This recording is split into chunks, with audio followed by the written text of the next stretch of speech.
Hello, everybody. Welcome back. And I say that like it's not been the whole week, but I guess I'm welcoming myself back, kind of, and I'm welcoming back you guys to the in-studio shows as they are back. I'm back from vacation. As I said in my show that I did from my brother's room in Tampa, I was on vacation, and I did a show because I wanted to make sure that I got that stuff out. I want to always make sure that I'm getting stuff out and making sure that you guys know that I'm going to keep doing stuff. And I have a lot more. On my Twitter account the other day, posted a GIF of Arnold from Commando and saying this is pretty much me starting today of how I'm going to approach the rest of the year, this channel, everything. And I have a lot of news and things that I'm going to talk to you guys about soon. Can't talk about it just yet.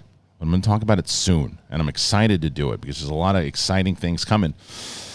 And today is just me. Tomorrow, Coy and Winston will be back for Capes and Cowls. And then the work week's going to start. We've got a lot. I mean, next week starts it off, man. We've got She-Hulk coming out, and then after that is Game of Thrones, and then Lord of the Rings, and then Andor. So we're going to be very busy. I am going to see Beast with Idris Elba. That's coming up pretty soon. I also have that movie Barbarian that's coming out, closing out August. I'll have reviews of that. And Brett's coming to see both of them with me. So, but again, I can't wait to. I know it's a stupid tease, but I have some fun announcements that I'm going to make. And then obviously, once we get to October 1st, which happens to also be my birthday, Schmodown Spectacular. It's the last one. It's the final dance for the Schmodown for 9 seasons. So we got a lot. But today we're talking about Ezra Miller. He got arrested again. This time he's getting charged with a felony, I believe. I think this is just kind of a culmination of everything that he's been through so far. But it begs the question of what the hell is DC going to do? What is Warner Brothers going to do with this Flash movie? I mean, after the cancellation of Batgirl and the semi-cancellation of Supergirl, kind of, and the retooling of the entire DC, what do they do with this guy? I have my opinions on it, and I'm certainly going to talk about that for sure. Speaking of DC, Jason Momoa, who plays Aquaman, was talking about Conan, not Conan O'Brien, but Conan. So he had thoughts on it. There's some cool images from Cobra Kai that you saw with the confirmation of a certain character. John Wick's going to be the longest movie so far to date, which is pretty great. Just the DC plan in general. What are they going to do? This and a lot more on today's show, so I'm excited about it. If you're brand new to the show, by the way, and you haven't done this before, trying to hit 70,000 subscribers by the end of the year. If we can do it, we're going to start setting up a tour for next year, and that's going to be stand-up. That's going to be bringing the big thing, Capes and Cowls, Sith Council, all of it on the road. But we need to get the audience a little bigger before we start doing that and making it make sense. So if you can do that, please do it. The Patreon is going to be changing.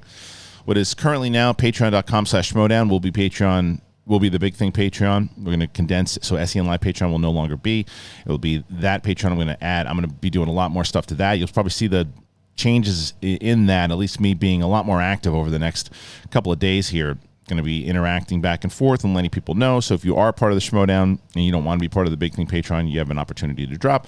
If not, we're just condensing it all and making it one big thing as opposed to 2 separate ones. So know that. Apple Podcasts, man, that's I've been looking at the numbers that are going up. So thank you. A lot of people have been listening to it on podcast. You can find every show we do on the podcast form.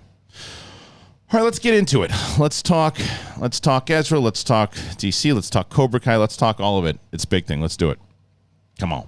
I'm ready. You ready? Let's do it.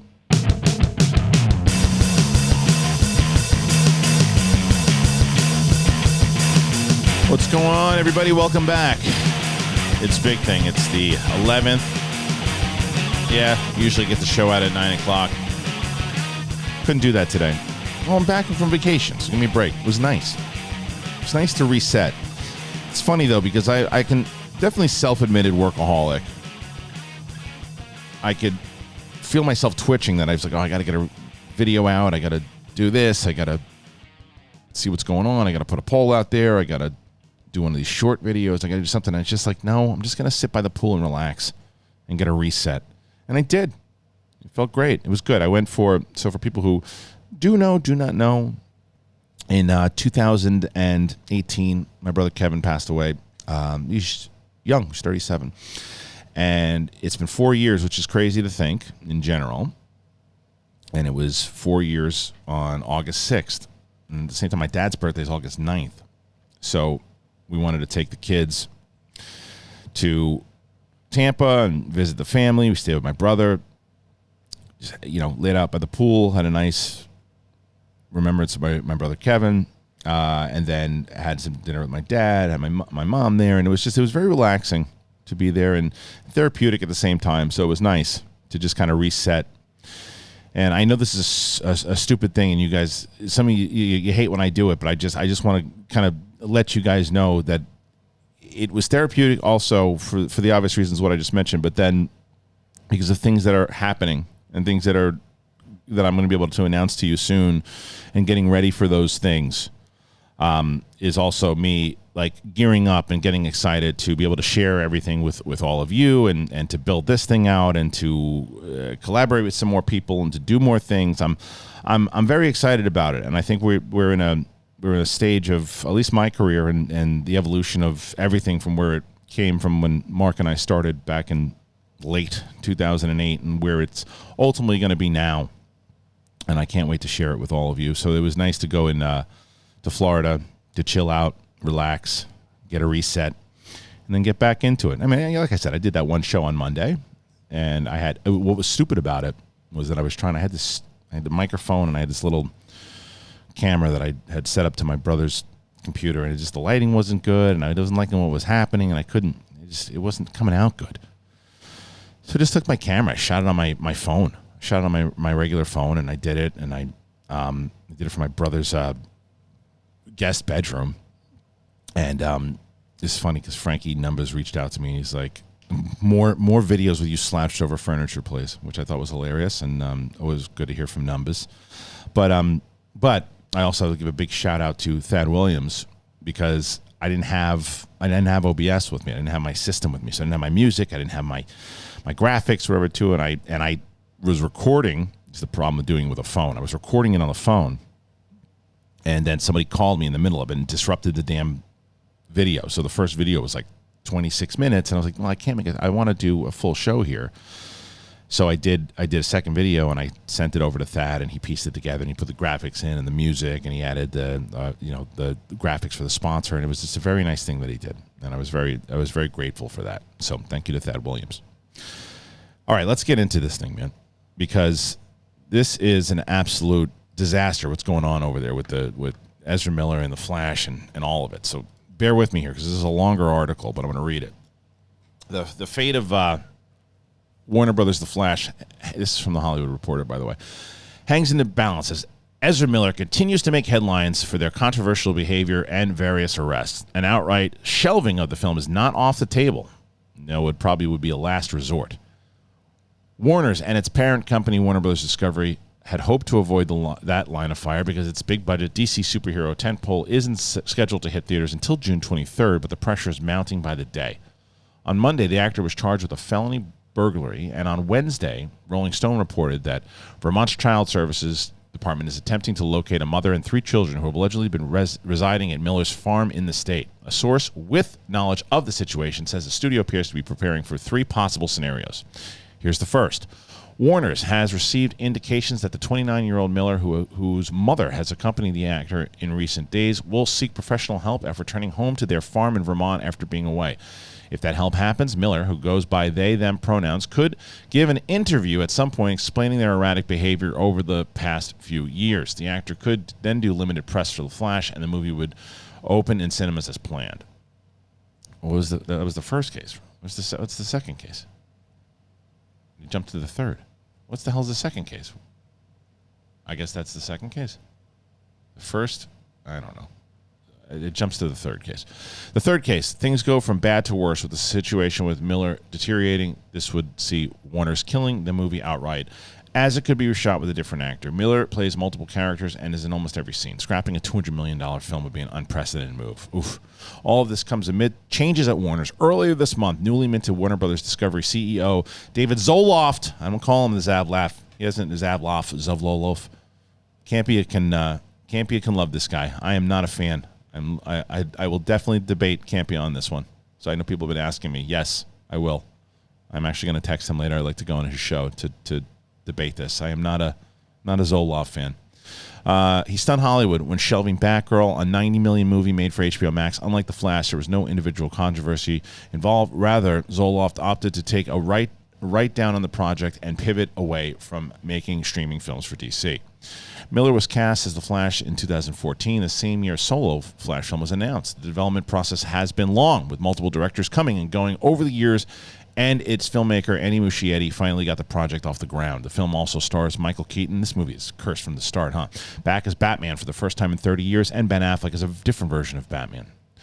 Oh, this is a really difficult situation, isn't it? Miller began their time as The Flash with cameos in Batman vs. Superman, Dawn of Justice, Suicide Squad, both released in 2016 before having a major role in Justice League a year later. The Flash is a key film for Warner's and is expected to chart a new course for the DC Extended Universe. Film's been testing well, even as Miller's legal woes continue to mount.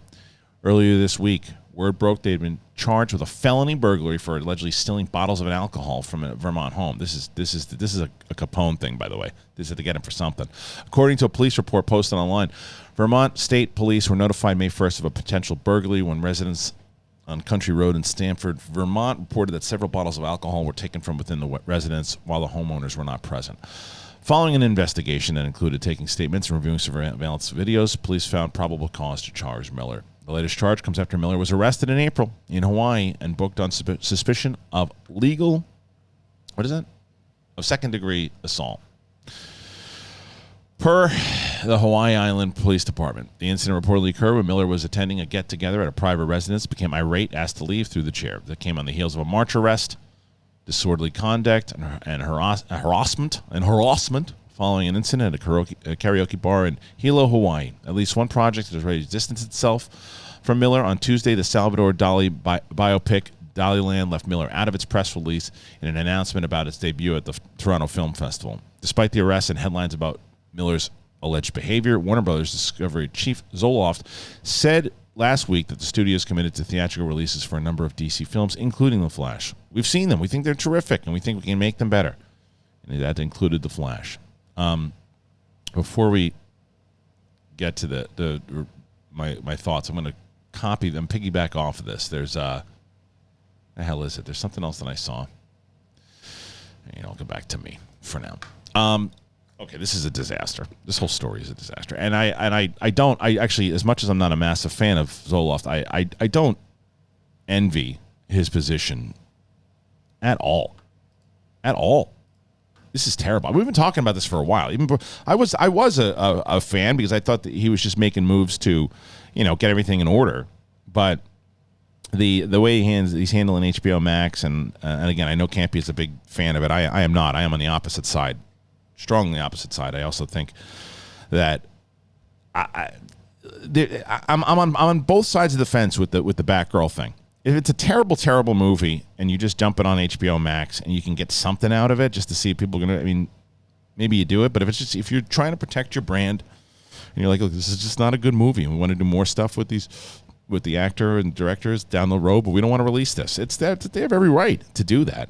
They have every right to do that. It's their property. It's just weird. $90 million. You're not even going to put it out and do anything with it. But The Flash is a situation you wouldn't wish on anybody, because let's say for a couple different things, right? It's a $200 million movie, so it's a $200 million movie just to make. So it's about $300 million with marketing and everything plus, right? And maybe even a little bit more than that. So you're taking a hit and a half with that one if you scrap it. And the problem is that there are people that have done way less than what Ezra Miller has been doing lately and have been canned, not hired, removed, fired, all this stuff. And it's clearly the reason why they are keeping Ezra Miller around, or at least not. They haven't even really addressed this at all. I haven't heard anything from the time. And they didn't even mention the first instance when Ezra Miller tossed that fan to the ground. Now, we don't know the situation behind it. Some people say they were goofing around, but it started this whole thing of like, wait, what the hell's going on with Ezra Miller? Because no one addressed it. No one ever addressed it. Everybody on the internet addressed it, but nobody addressed it. Okay, maybe they're just goofing around their pals. And then all this stuff comes out. And then there's word about whether or not whether or not Zazlov is completely just ignoring it and not paying attention to it. What's happening to it? Ezra Miller's out there doing all this stuff. And Zazlov hasn't even said a word. Why? And then you fast forward to what's been going on recently. And some people say that Ezra Miller might be running a cult. And again, a lot of this starts hearsay and other things too. And maybe there might be more grounds to it, investigation of it. I don't know. You got to understand and sympathize with the fact that it's not an easy decision to say, okay, let's just scrap it. Let's just throw it to the side. It's easy for us to say that. It's easy for us to say, okay, there's too much. Get rid of Ezra Miller. Got to get rid of him. Got to get rid of him. Go. You can't do that. It's not that easy. You should address it. I think you should address it. And I think this is kind of Warner Brothers addressing it by saying, whether they're leaking what the options are or not. My issue with the first option of Ezra Miller going through the programs, saying, here's the problem. This is what my behavior has been as of late. This is why. This is what I've been doing. And then limited press and all that just to get the thing out. What happens if they do it again? And they, oops, and then you got to scrap it again. And now, what happens if they do something worse?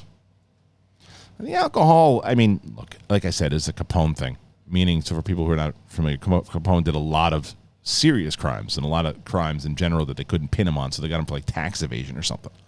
And I think they've been trying to knock down Ezra Miller to try to get them in the clink and arrested for some kind of felony, and then they got them stealing liquor. Now, Winona Ryder got into a lot of trouble when she was shoplifting. I just think this is another added thing, that this is a troubled person. And I said this a long time ago, and I stand by it. I think that they need help, a lot of it. I don't know Ezra Miller. Can't tell you if they're a good person or not. Don't know. Can tell you what we see. Looks like it's a troubled person. I don't know why. I know that they experienced a loss recently. I think it might have been their dad, I believe, which is horrible. Anytime a loss is really, and maybe that's how they responded. I talked about this pretty openly when, and it took me a while to do it, but an whole stupid thing that happened with Galaxy's Edge and all that shit on Collider Live. I was carrying around a lot of anger from my brother passing away for a long time. And people were telling me to take a break, talk to somebody, do something. I was like, nah, I'm fine. And I was angry. I was an angry person for about a little over a year, more so. Took it into work with me, paid the price. Didn't get let go, but certainly paid the price for it. So I still have people commenting, "Oh, still busting your ass for Star Wars." And they don't know. They don't know, and I don't know what Ezra Miller's going through. Don't know. But it doesn't mean that that's a risk you want to take with a big franchise moving forward. Because it continues. They're not getting help, not seeing anybody. They're not acknowledging it at the moment. So we can only gather what we see. My personal opinion, even though it's not an easy decision, you do the other option that's not there is you try to do something they did with Christopher Plummer. Now, if you're going to take a loss, instead of shelving a $200 million movie, you throw some more money at it. And if it's that good and the script is that good, and maybe you can get another actor that can do the same thing, reshoot the whole damn thing. And I know you're looking at like a $400-500 million movie now, and you're guaranteeing a loss. You're guaranteeing a loss. But if you're using this to jumpstart your DC universe again, and you're maneuvering it to where you want to get everything moving, and this is a centerpiece, then you take the hit and you say, okay, we have the money to spend. Let's spend that money. We know, like, here's what we're going to lose. If the movie does well, here's what we're going to lose. If the movie bombs, here's what we're really going to lose. Not an easy decision all the way around. Horrible decisions all the way around, because I just feel it's also a massive risk, because let's say, okay, Ezra Miller agrees. They go on the TV shows and say, this is what's been going on with me. I'm getting help. This is the reason why. I'm asking for forgiveness. But the problem also becomes, look at the Will Smith thing. I think I'm one of the few people, the Will Smith thing, that actually took him by his word. And he, again, he's a phenomenal actor, but I took him for his word. A lot of people did not. Oh, yeah, you're doing this because. You're doing this because. And that's certainly what Ezra Miller is going to get. You're just doing this because. And they're just having you do this because they want their movie to come out. It's a lose-lose all the way around. This situation sucks for them. Sucks. Really sucks. I don't know what you can do. I really don't. And then here's some other stuff. I want to put that Flash picture back up for a moment. Well, that's not it. That's not the Flash, you stupid asshole. I'm talking to myself, not you guys. Now this is an article by Garth Frank. Garth Franklin does a lot of great stuff over on Dark Horizons, by the way. Anyway, this is an article that he wrote on Dark Horizons. In the wake of the Warner Brothers Discovery abrupt cancellation of its $90 million Batgirl, HBO Max, the HBO Max movie. Questions have obviously arisen in regards to the fate of other DC projects at the company. Whilst the already shot Black Adam, Aquaman, and the Lost Kingdom and Shazam! Fury of the Gods are safe and set to get full theatrical releases, everything else seems not so clear. Adding to the complications are Warner Brothers Discovery CEO David Zazlov, his comments last week about his team creating a 10-year plan for DC and their determination to focus on quality and make DC better without really explaining now. Now a new feature at HBO. How do I get HBO out of THR? Has gone into where things stand at the company in the wake of all this. Multiple sources tell the outlet that the films division is pissed over the remarks. Interesting. And nearly saw their early exit of DC Films president Walter Hamada, who was convinced to stay at least until Black Adam opens. Shit's going down over here. This is what I'm saying. This guy just seems to talk shit and doesn't talk to people. I don't like this guy. I'm not telling you whether he's right or wrong on the plan, but his approach sucks. It sucks. Hamada was brought on in 2018 to chart a new course for DC after the implosion of the Snyderverse. So he didn't have a conversation with Hamada before he did this. This is dumb. This is dumb decision making here by a guy who's just kind of, I'm running the ship now. Gonna say whatever I can, not talk to anybody who's involved in it. That's nice.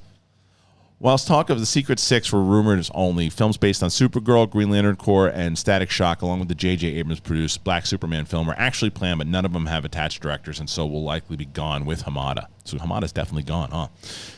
Maybe Zoloff doesn't care. Maybe he wanted Hamada out. Maybe that was part of it. He wants somebody else to bring in. A whole new regime, man. Several projects have been guaranteed safe, though. James Gunn's DC projects, as Todd Phillips' Joker, Folie à Deux. Also safe is the Blue Beetle, which remains on track for an August 2023 release. In a surprising reveal, the trades say that Ezra Miller participated in regularly scheduled additional photography on the Flash film over the summer, and apparently without incident before he was charged on burglary on Sunday in Vermont. Neither DC nor Zoloft has indicated in the film if the film will move from its 2023 release date. Black Adam has scored a new post-credits scene, introducing a new element to Johnson's place in the DC universe, but there are no further specifics there. Beyond the new scene and a test screening in the film in June. This whole scenario, it's a nightmare, man. What a nightmare this whole thing is. It really is. And it's too bad, because I thought DC was really on track. I was enjoying more DC stuff than I was on Marvel. Suicide Squad, Peacemaker. And I know all that stuff is staying. Joker. I love Joker. I think Joker now is becoming kind of niche to hate, the same way like Avatar and these other movies when they're really popular and they make a lot of money. Like now, I remember when Joker came out and everybody was digging on it, and now it's like cool to hate Joker. Stupid. I love that movie. I think it's great. And I'm curious of what they're going to do with the second one. So I like that they said that certain things are staying on course, and they didn't mention the Batman, but I would assume that's going to stay on course also.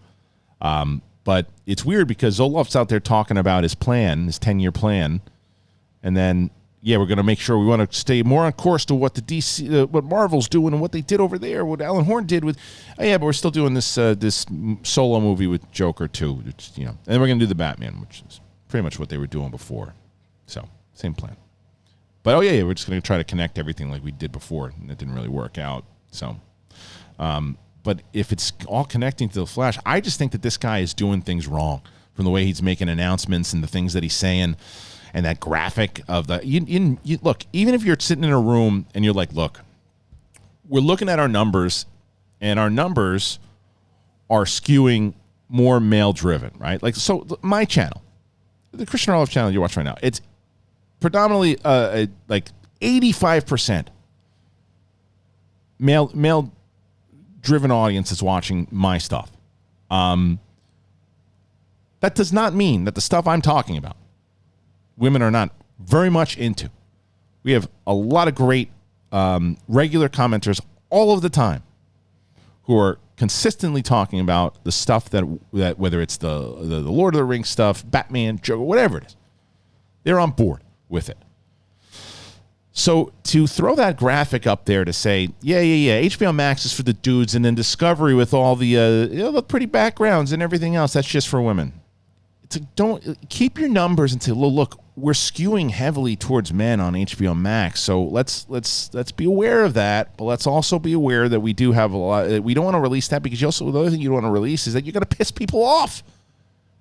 Because it's like this guy doesn't think that stuff. I'm not telling you those stats aren't legit. When you're like, okay, we're looking at that audience, and if we're looking at all the demographics, it looks like we have mostly men that are watching HBO Max. It might be true from your stats. It doesn't mean that you put out this blanket statement of that's for dudes, that's for women. That's never going to go over well. Take it from a married guy. I know. I don't walk in and there's certain things I say. Here's something you never say to your significant, your wife, if or girlfriend, if you're walking in and you're in an argument. Never say this. Hey, you on your period? That won't go well for you. You will be sleeping on the couch for a while. Doesn't mean that it might not be true that you get into an argument and if that happens, dumb for doing it. Dumb on you for doing it. The hell out of the way. But you don't say that. You don't do that. In general, you don't do that. And it's also because you have to be considerate in the fact that I'm telling you, like I said, I have so many conversations with both men and women on this channel about all the cool stuff we're looking forward to. And I just think that he says things and does things. Well, this is matter of fact. Here it is. Boom. Oh yeah, Rick Hansen Batgirl stinks. Think about the actress that's in the movie. Think about the director that worked on it so hard. Yeah, anything that stinks, we're not putting it out. And this movie stinks. It's like, he didn't say it like that, but pretty much he could have. You're like, we're just we're focusing on good movies, not crap. That's what it came off like. And some people are like, good for you, Zoloft. It's like, you got to bedside manner, brother. It might have been terrible. It might have been terrible, and if it would have come out, everybody would have said the same thing. Oh, you shouldn't have released that. Maybe you would have been better off not releasing it. Etiquette. That's all we're looking for here. I know it's hard. Show a little bit of class, Zoloft. Just a little. And now, but I jump back to the fact that I don't envy this dude. I don't envy him when it comes to this Flash thing, because it's tough. And nobody even talking about the Aquaman 2 thing, easy fix. With a lot of the Amber Heard stuff, easy fix. Because here's where you're going to get with Aquaman 2. The trial is not as prominent now. It's not prominent at all in the news anymore the way it was. So when that trial was going on, everybody's, you better not put her in this. Johnny Depp was the one who's proven innocent. Don't you do it. People forget about stuff fast. I'm not telling you they're going to like her right away or at all, but they're going to be a little bit less like, maybe when she shows up, maybe someone boos her in a movie theater. They're going to boycott the movie. Some people will write here, yes, I would boycott if she's in it. Yeah, but you're not as many as you think. Not a lot of people are going to boycott someone who's going to be in the movie. They're going to cut her role down to maybe like 10 minutes, maybe 15. You'll get over it.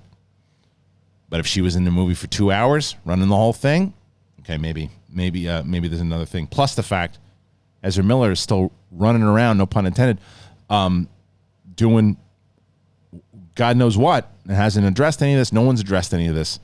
So they've got to get a hold on this by June. They got to make an announcement eventually because they have to figure out what they're going to do. What are they going to do? What the hell are they going to do? This is a disaster. Are they going to release it? Are they going to scrap it? I think you do one of two things. This is my opinion on it. And if you go, you're wrong. Won't make sense if they do it this way. I can't argue with you because I don't know what the answer is. I'm just saying if it was me today, what would you do? I'd reshoot it. I'd reshoot it and take the hit. If I'm Warner Brothers and I have the money and just find a way, you're going to take a loss. We're going to be in the hole for a little bit on this one. But if we really are confident in our 10-year plan to really build this, and we need this as a pin to make it move, you reshoot the fucking thing. You reshoot it, and you reshoot it with whoever's going to be in it. I mean, whoever this new person is, and that's your Flash moving forward. You keep Keaton, you keep Affleck, you keep everybody, and you keep those pieces, and you take the hit. Or option 2 for me, in ranking order, I hate saying it, is scrap it and lead with something else. I think the third option of leaving Ezra Miller in it is not great overall. Whether or not they go there and they legit are very go and get help and go and feel terrible about it and get themselves back on track. Let them get themselves back on track first and don't start pushing new success and new things and new, here, now you're the Flash. Now we need you to do this. Now we're going to exhaust you and put you on this press tour eventually, because eventually, unless they just kill them off at the end of it, now we have a new Flash because they can do it through Flashpoint, I guess. But it just makes my brain hurt just thinking about all this stuff that could happen, will happen. Oh, man. It's something, isn't it? It really is. That's just the first story. That's just the first story. All right, before we get into anything else, I got to tell you about Storyblocks, and I'm getting a lot of people now. It's very similar to other things we've talked about in the past. If you want to know how to support the show, getting one of our sponsors that you really like, that helps. And what better? All the people who've been doing new YouTube channels and video in general, been using Storyblocks and been telling me about it, because you all know that video is the most effective way to capture an audience's attention. And as a modern storyteller, you're always challenged with creating more video content at higher quality. You involve more voices in the process, and you distribute on more platforms than ever before. And some of the barriers that we face, whether it's meeting output demands, time, budget, knowledge, creative inspiration, passion, burnout, mental health, it's all there. Storyblocks makes it possible for creators to keep up with the growing demands for modern video content, so you can bring all your stories to life and stop sacrificing your vision due to time, budget, or resources. They have unlimited all-access plan that gives you unlimited downloads of over 1 million assets in their library. You try it out multiple options quickly, and you find the perfect fit so you can create more and spend less without sacrificing quality. You just choose a plan that works for you from their selection of flexible subscriptions that scale to give you all the content and tools you need to focus on creating, not worrying about that budget. Now, if you go to storyblocks.com/bigthing, you check it out. I would recommend the unlimited all-access plan myself, but you go to storyblocks.com/bigthing and get it. Get it today. The link is in the description, and as I mentioned before, people are always asking how you help out the show, and the best answer to that is, not only should you help out the show, you should help out yourself. You find something that you enjoy.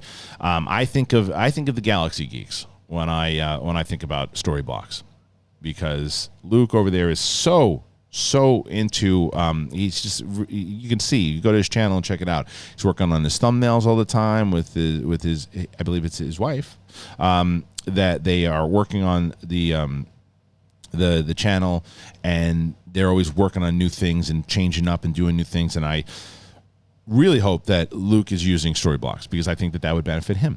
There are other channels that I see starting out and trying, and Storyblocks would be good for you.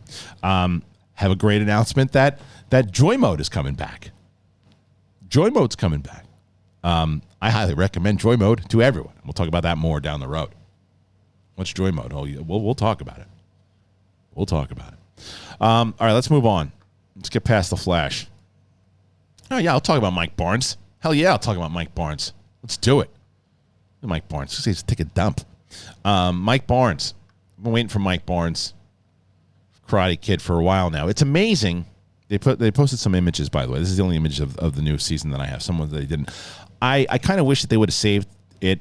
If they didn't show him in the trailer, they should have just saved it. But they posted a picture of him. I guess it looks like from some of the posts I saw from some of the cast, it looks like he's showing up to Daniel's house or something.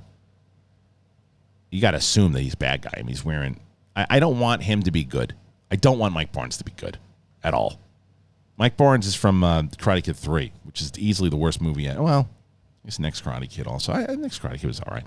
Anyway, but it's amazing how Terry Silver, who was part of the third one, is one of the best characters, hands down, in Cobra Kai. And the way that the guys, both Hayden, John, and Josh, creators and writers of the show, were able to maneuver him into this really complex character and even play a goof on himself a bunch of times. We're talking about, like, I was terrorizing a teenager, coked out of my mind. It was one of the best lines in the whole entire series.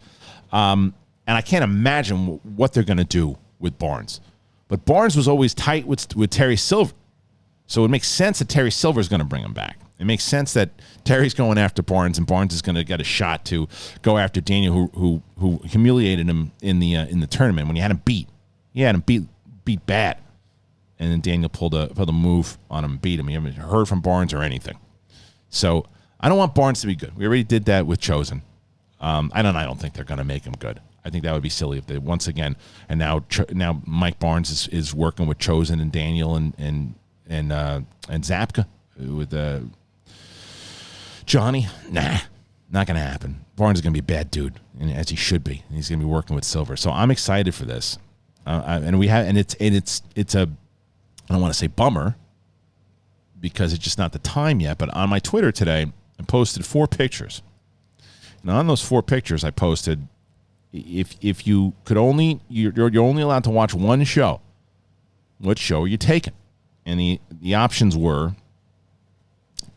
House of the Dragon, She-Hulk, Lord of the Rings, and Andor. Because in chronological order, that's how they're coming out. It's She-Hulk first, then House of the Dragon, then Game of Thrones, and then Andor. Yeah. So Cobra Kai, I believe, comes out about a month after Andor. It's going to be busy, and it's such and I say that excited. It's going to be a busy couple of months. Starting next week, She-Hulk, and they moved She-Hulk to Thursday. Smart move. Because now once Andor, I think they announced Andor is going to be coming out, I think you're pushed until November that Andor is going to be going on. And I think She-Hulk is even 9 weeks, or something like that. So now they're not overlapping. So I think you get She-Hulk on Thursdays, and then I believe that House of the Dragon is on Fridays. I think. Could be wrong. I think. And then Lord of the Rings. Is Lord of the Rings Wednesdays? God, I hope so. And then Andor is going to be on Wednesdays also. Shit. I don't know. I think I made all that up just now. I know She-Hulk's Thursday, though. Could have just led with that. Should have stayed with that. That's what I should have done. But I didn't. But either way, a lot of stuff over the next couple of months. And that's not even including Black Adam, Black Panther, Avatar, Shazam for now. See if that moves. But those are all going to be there, which are interesting. You got, and we're not even talking about the Oscar movies. The new Scorsese films coming out. There's other movies that are coming out, and it's going to be busy. And then starting next, I think January will be a little slower, but we'll have like the lists and things of that nature of best, worst, anticipated, maybe a few other things. Maybe there's, I don't know, whatever else it is. But February to like August, late August, is going to be pumping too. It's going to be really busy. Definitely going to be busy on this channel. I hope you stick with us. Oh, before I move on, I mean, and again, with Cobra Kai, I'm excited. Barnes is back, and I'm looking forward to that show very much. So it's one of my favorite shows right now. But what my answer, I didn't give my answer as far as what it would be on those shows. Out of the 4 of them, I'd probably take Andor right now. Yeah, Andor looked really good. It's tough though because House of the Dragon to me is, if I'm going to put them in order right now, I'm going Andor, House of the Dragon, Rings of Power, and then She-Hulk. She-Hulk, however, as I said, I was on vacation with my at my brother's place, and so my friend James, one of my brother's childhood friend, I've also been friends with him for a long time. He was over, we started talking about She-Hulk, and he's just kind of burnt out on Marvel in general, but his girlfriend wasn't, and she hadn't seen the trailer, and I started telling her it was kind of pretty much like Ally McBeal in the Marvel universe. So we watched the trailer, and my brother hadn't seen the trailer either. And the trailer, and I will say, he's got a projector, and we played it, and there's still the CGI still bothered me a little, but not as much as it had in the past. And the overall trailer played a lot better for me. So I do think it's going to be. I love Tatiana Maslany. I love her. I think she's an incredible actress. I think she's so good, and And I saw some of the stuff. I watched a couple of like She-Hulk cartoons, and I can't remember what it was. It was maybe a TikTok or something. It was going around a viral clip of She-Hulk being savage, like meaning the kind of lines that she says and how she just roasts people. And I was like, well, I hope they stick to that because that's kind of cool. That would be interesting. We'll see if that works. But the other thing I did, by the way, I was going to kind of transition to, is I watched the first episode of Sandman, the Sandman. I dug that episode. I don't know if you guys tell me if you think it gets better or worse if you didn't like the first episode. But I thought and again, I watched it on my brother's. There's like a digital the projector that he's got, and it looked gorgeous. You got to get that kid a surround sound though. That's one thing I was trying to tell him. The sound coming through the projector wasn't as good, but the show looked gorgeous, and it was really good. I like the lead guy. He's kind of even though he looks like he should be singing for The Cure. Apparently it's just what it looks like in the comics, but it worked. And I didn't know enough about it. And I think when they first, I always used to hear about it from the big man John Schnepp. He used to talk about it, and I always said the same thing. From the Sandman from Spider-Man? Like, no, not that one. This is like the protector of dreams and the dream world and this and that. And watching them, and Charles Dance is in the first episode, and they locked me in. They locked me in. I dug it. I'm going to watch it again, and I'll probably do it. I'm going to try it. Problem is with you guys, and I understand this, I get this, is that if you don't, people keep asking me, like, well, when are you going to do your spoiler review of The Boys Season 3? When are you going to do your spoiler review of this? It's like, the problem is if I put these things out now, and it's the way YouTube kicks you in the nuts for these things too. Like if I put that out now, if I put a spoiler review out of like Prey in like 5 days from now, right? Not a lot of you guys are going to watch it. It's all news to you. It's all news to you. And why is that important? Why don't you just get it out there? Because it hurts the algorithm. That's the problem now. It hurts the algorithm. I put these old interviews up on, and the reason why I've been doing it, so somebody, wait, what about old interviews for? What do you do that for? Because I want to put it all in one place. I want to have it all in one place. I want to have them in. And Collider was kind enough to say, yeah, you can just let the people know that's where it took place, and we'll let you put it up there. I want it all in one place, but because whether they're older interviews or the algorithm isn't pushing them, like the Katie Sackhoff one did the best. That's like 5,000 views. And I thought about not putting them up there. And to be fair, anytime I do one-on-one interviews, they never do well. Everyone's like, oh, I love the interviews. I love them when you're talking to people and doing that. People who watch them really love them. Nobody else watches them. Like, no matter what. If I do an interview with if I could sit down with Leonardo DiCaprio tomorrow, and I think 6,000 people would watch it. There's no reason nobody gives a shit about the one-on-one interviews. But either way, I'm proud of them, so I want to put them all on the channel because I'm putting everything up on this channel. Sorry, and that was my favorite comment ever. I burped into the microphone once, and somebody said that they unsubscribed because of it. I said that's the best comment I've ever seen. Yeah, you're not going to like this show if that's the case. You think that's bad? Yeah, exactly.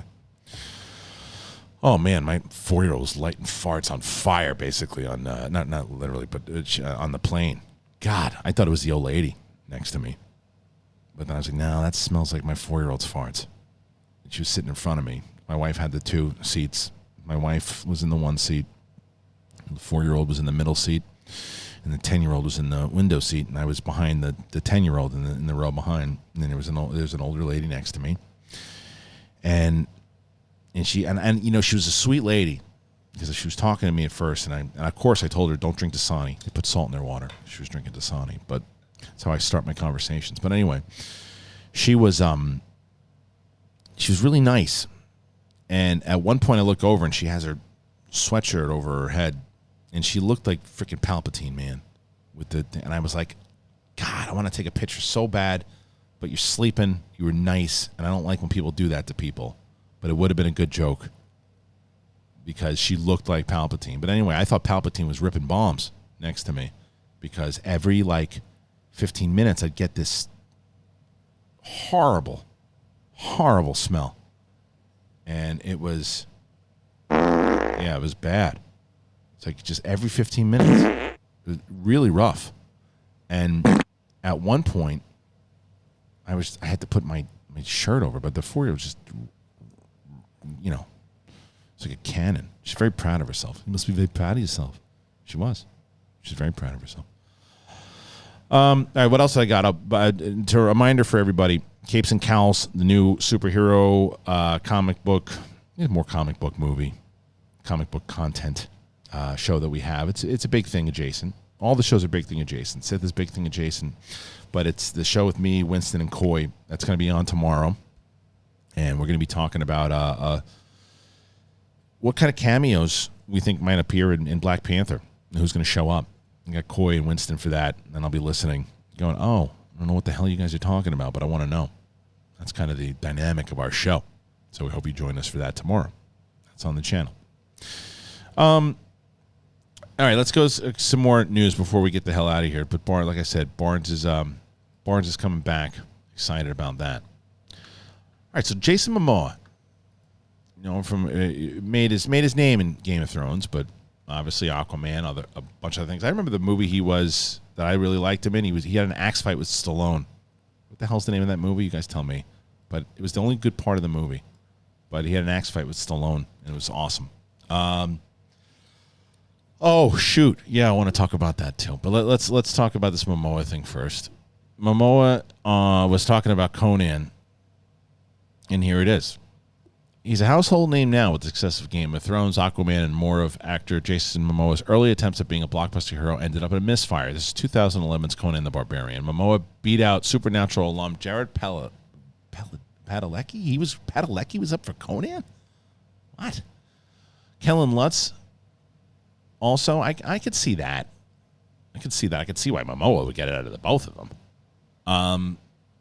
Padalecki, I like Padalecki, but for Conan? Come on.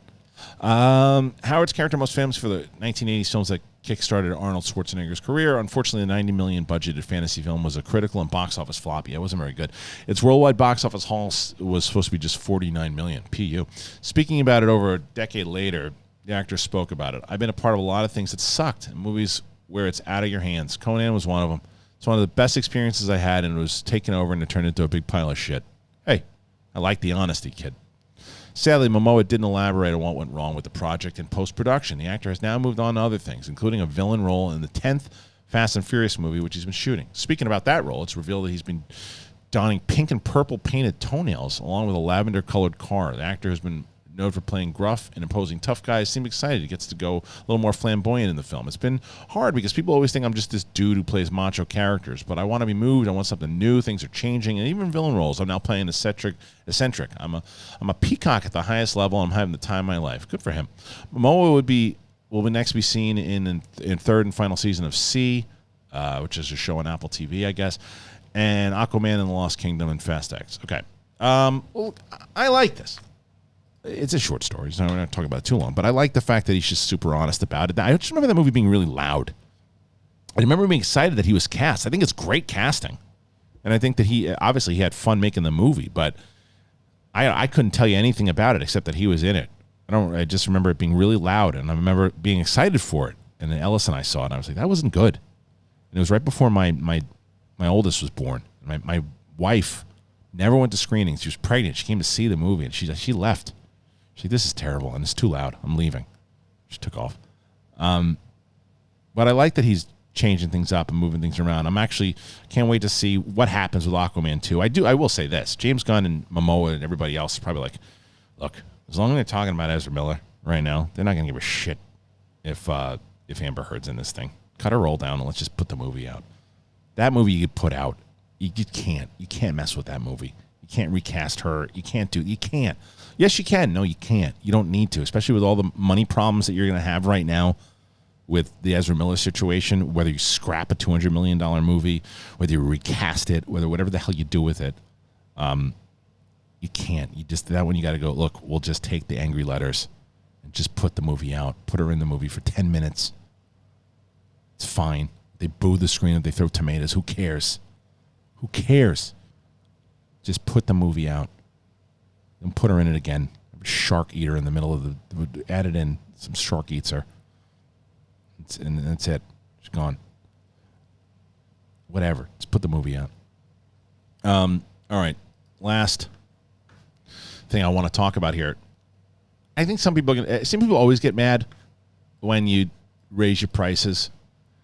It just depends on how much is the hike, and when you look at it overall, right? And how much. And it's like a landlord that keeps changing the rent every year. Is it too much rent, or does it make sense? Here's the story. Disney has announced that the combination total of all its SVOD services is coming at $21.1 million for the company's fiscal third quarter ended in June. The company added 14.4 million subscribers in the quarter, beating expectations.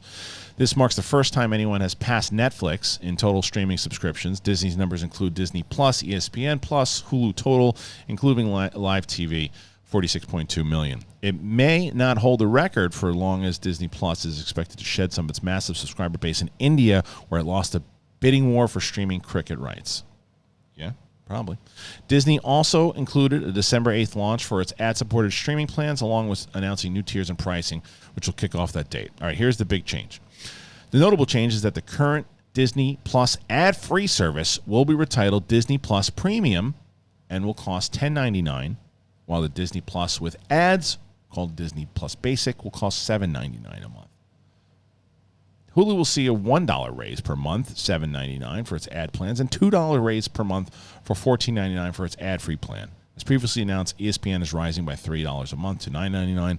Disney's top bundle, Disney Plus ad-free, well, it's going to remain at $19.99 per month. Hulu ad, it doesn't bother me. This change, and if they start changing it every 6 months and a year, again, like a landlord, it'll start to bother me. But this, with the ads and with new subscribers and changing it up, plus the fact that when they launched in 2019, what they had back then was Jeff Goldblum's show, The Mandalorian, and like a couple other things. They got a lot now. They got a lot on that platform.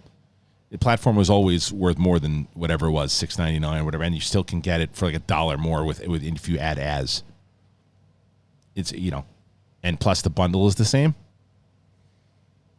I don't know. I think if it was a hike of like $4 or $5, like when they start getting the Netflix thing, Netflix to me is way too expensive. It really is, and it's one of the things like that I might start doing, like what my brother does. My brother like cancels subscriptions until the show comes out that he wants, and then he cancels it again. And I know a lot of people do that, but I've never done that. I've just kind of, all right, whatever, I have it.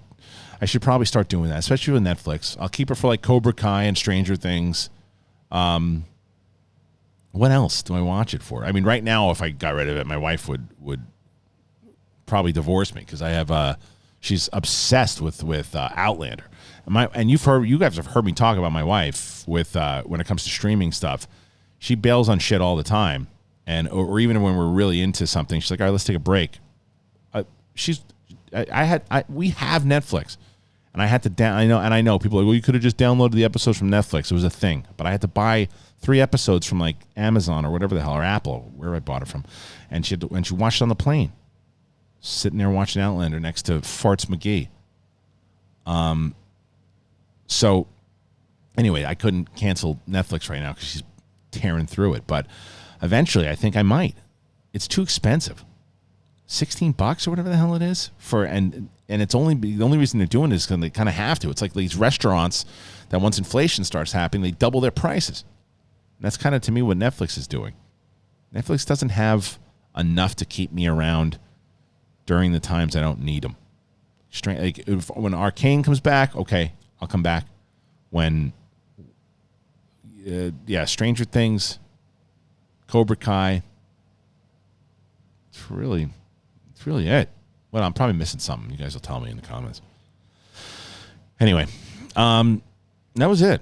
I really think that's it today. That's the majority of it. I'm gonna check. I'll check and see if anything broke while we were on the air. But like I said, I wanted to get the show today out at 9, but I got it out a little later. Either way, that's it. This is the Flash film coming to a crossroads. This was updated, I guess, on Dark Horizons. A decision about the fate of the Flash. This is essentially the same kind of article that I read, but a decision about the fate of the Flash film at Warner Brothers could be coming to a head as the film star Ezra Miller continues to make headlines for their controversial behavior.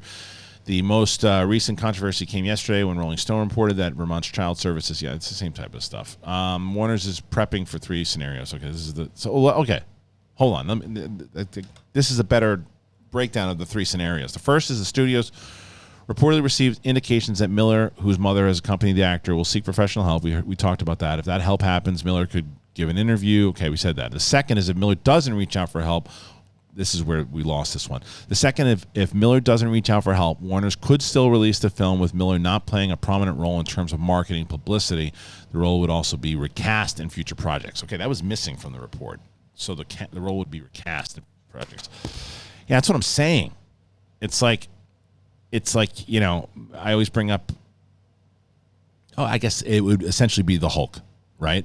They do the Hulk movie. I mean, although Ezra Miller has played the Flash in more than just one movie, but in this one lead movie, and then they get recast. Yeah. I don't know. Whatever it is, I don't envy Zoloft on this one. What do you guys think? I want to hear your thoughts on it. I hope that we get a big conversation going inside of these comment section today. Not only for 2 reasons. I'm going to give you the main reason, and I'm going to give you the selfish reason. Main reason is I want to really hear what you think about why you believe, what scenario you think is the best for them to pursue, Warner Brothers. And if it's not any one of those 3 scenarios, what's your solution? Where do you think it should go? I want to see every single person who's watching this and able to comment to do that. That's because I want to hear your opinions. The selfish reason is because it helps the freaking algorithm. And it gets this show in the conversation because people are always, I didn't see the notification, and you see it recommended. If you like this show and you enjoy me and the crew talking stupid nonsense all the time with you guys and making you laugh and do that, help us out. Click that like button, comment, and help us get into the conversation. It really does. It really helps tremendously. Anyway, tomorrow we're back with Capes and Cows, me, Winston, Coy. And then we're in full gear, man. I'm hoping to be able to get this announcement out to you guys within the next week or week and a half, hopefully, so we can have a conversation about it and talk about it as well. Remember, patreon.com at the moment, patreon.com/schmodown is where to go. I'll be doing a lot more. There's going to be some updates to that one, too. That'll be part, I can say that'll be part of the announcement also. Some things in there.